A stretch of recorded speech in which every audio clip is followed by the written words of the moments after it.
ሰላም ከመይ ትኾኑ ተኸታተልቲ ናይዚ ቻናል ሎማዓንቲ ሒዘልኩም ቀሪበ ዘለኹ how to calculate GPA ወይ ከዓ GPA ከመይ ምስላሕ ይከኣል ዝብል ኣርእስቲ እዩ GPA ማለት grade point average ማለት እዩ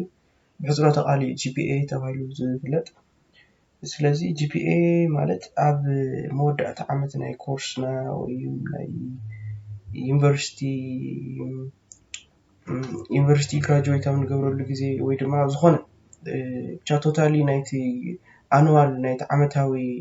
ውፅኢትና ብፖይንት ኳልኩሌት ኮይኑ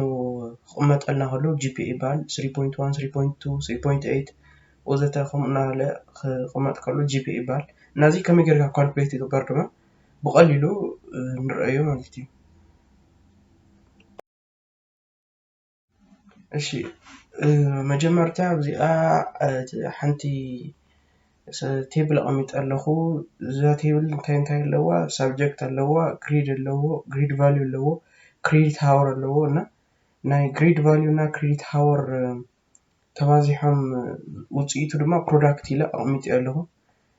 ያው ብስራሕ ተንሪኦ ዝሓሸ ይመስለኒ ስለዚ ናብ ስራሕ ንእተው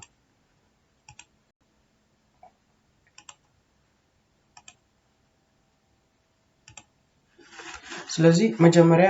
ሳብጀክት ኣብ ዝብል ዝኾነ ዓይነት ሳብጀክት ክንመልእ ንኽእል ኢና ያው ከከም ትመሃርዎ ሳብጀክት ወይ ከም ትወስድዎ ሳብጀክት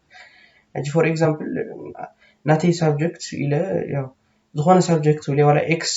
ብኤክስ ዋላ ክውክሎ ይኽእል እየ እቲ ናተይ ሳብጀክት ካልኣይ ሳብጀክተይ ድማ ብዋይ ክውክሎ ይኽእል እየ ከከም ናትኩም እቲ ሳብጀክት እዚ it doesn't matter ምክንያቱ ያው ባዮሎጂ ኬሚስትሪ ክኾን ይኽእል ቢዝነስ ኣድሚኒስትሬሽን ክኾን ይኽእል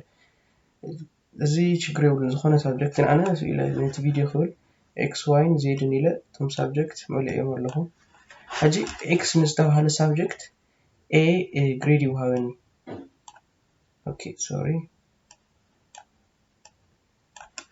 ኤ ግሬድ ይውሃበኒ ንኤክስ ሳብጀክት ኤ ግሬድ ይውሃበኒ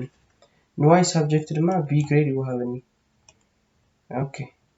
ንዜድ ዝተባሃለ ሳብጀክት ድማ ሲ ተዋሂቡኒ ኣሎ ሕጂ A B C እዚ ማለት እዩ ከከም ግሬድ ውፅኢትኩም እዚ A ፕላስ ክኾን ይኽእል A ማይነስ ክኾን ይኽእል B ፕላስ ክኾን ይኽእል እዚ ከከም ኣብቲ ግሬድኩም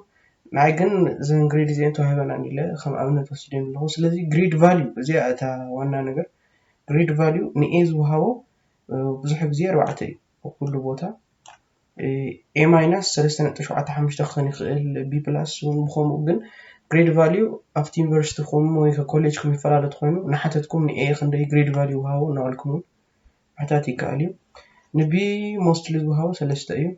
እቲ ግሬድ ቫልዩ ንሲ ድማ 2 እዩ ዝውሃቦ እሺ ስለዚ ክሬዲት ሃወር ድማ ንኣብነት ንኤክስ ዝተባሃለ ሳብጀክት ክሬዲት ሃወሩ 5 ክኾን ይኽእል ክሬዲት ሃወሩ ያው ኣብቲ ኮርስ ኣውትላይን ክትረኽብዎ ትኽእሉ ኢኹም ወይ ድማ ነቲ መምህርኩም ብምሕታት ማለት እዩ ንዋይ ዝተባሃለ ሳብጀክት ድማ 6 ክሬዲት ሃወር ኣለዎ ንብል ዜድ ዝተባሃለ ሳብጀክት ድማ 4 ክሬዲት ሃወር ኣለዎ ንብል ሕጂ ፕሮዳክት ዝኸውን ናይ ግሬድ ቫልዩን ክሬዲት ሃወርን ናይ እዚኦም ክልቲኦም ኣባዚሕና ፕሮዳክት ንብል ስለዚ ንኤክስ ሳብጀክት ፕሮዳክቱ ክንደይ ይኾን ኣሎ 4 ክባዝሕ 5 10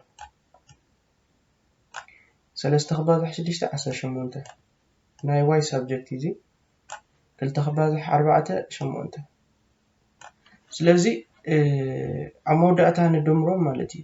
ናይ ፕሮዳክት ሓደ ንድምሮ ናይ ክልቲኦም ናይ ግሬድ ቫልዩን ክሬዲት ሃወርን ተራባሒም ዝሃቡና ፕሮዳክት ዝንደምሮ ቶታል እዚ 46 ይኸውን ካብኡ እታ ክሬዲት ሃወር ድማ እንደምራ እዚኣ 15 ኣትከውን እዚኦም 5 ክድመር 6 ክድመር 4 እዚኣ ድማ 15 ኣትከውን ሕጂ እቲ GPA ኳልኩሌተር ገባራ ካብዚ ብጣዕሚ ዝቐለለ ይኸውን እቲ ሓሳብ እንታይ እዩ እቲ ፕሮዳክት ክምቀል ነቲ ክሬዲት ሃወር እዩ እቲ ቫልዩ ዝበና ስለዚ ኣብዚ ኣነፂረ ክፅሕፎሞ ስለዚ ክሬዲት ሃወር ክንደይ ረኺብና ኣለና ናይ ኩሎም ክሬዲት ሃወርና ድምር 15 ረኺብና ኣለና ናይቲ ፕሮዳክትና ድማ 46 ፕሮዳክት ማለት ሕዚ እውን ግሬድ ቫልዩ ምስ ክሬዲት ሃወር ተራቢሑ ዝበና እዩ ናይ ኢች ሳብጀክት ኣራቢሕና ንኩላቶም ምድማር እዩ 46 ይኾን ኣሎ እዚ ስለዚ GPA calculation ፎርሙሉ ከመይ ይኾን ኣሎ GPA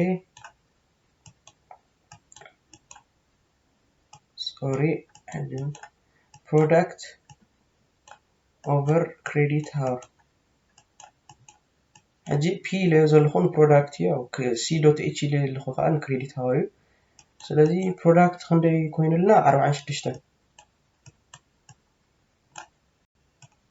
credit hour نادما نايتهم تدمر مالتي ناي كلهم توصل لهم كورسات credit hour دمر 15 تكون له سلذي الموقع خلنا 3.06 يمثل راوند غيرنا مالتي سلازي جي بي اي ناس 3.06 تكون لنا مالتي بس جي بي اي calculation method زي بحصر القليل بزاله منقدي subject عينتات كبزح خلو منم كندناغر يبلنا بزا كل سيستم زي اجركم تسرحوا تخليهم of course هذه اساس عينت subject راح تقيم زلهو ግን ብዙሓት ዓይነት subject ብዙሓት ዓይነት credit hour ናቆልኩም በዛ ሲስተም እዚ አገርኩም ክትሰርሑ ትኽእሉ ኢኹም ያው ዝረኣኹሞ ቀኒለይ ላይክ ግብሩ እቲ ቪድዮ ነዚ ቻናል እውን ሰብስክራይብ ግብሩ ሓደሽቲ ትኾንኩም so thank you